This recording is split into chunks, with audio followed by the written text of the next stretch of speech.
Good morning! Yan, delivery time sa trabaho. Sabi nila, trabaho ko ng trabaho. Sagot ko naman sa kanila, oo naman, magtatrabaho ako para kumita. Magtatrabaho ako para mabuhay. Magtatrabaho ako para sa pamilya ko.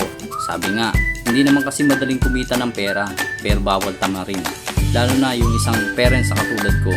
Dapat tayo yung nagiging provider ng ating pamilya. Pero syempre, lagi natin tatandaan, meron number one na provider sa buhay natin. Walang iba kundi si Jesus Christ. Kaya dapat sa buhay natin, nagiging sentro natin si Jesus Christ. Kapag naging sentro natin siya, hindi niya tayo papabayaan. Sabi nga, ang Kristiyanong tapat, sapat sa lahat ng mga pangangailangan. Sa ngayon, siguro hindi namin makain yung mga masasarap na pagkain, hindi namin mapuntahan yung magagandang lugar. Pero sa biyaya ng Panginoon, hindi niya kami pinagkukulang. Balang araw, pagpapalain kami.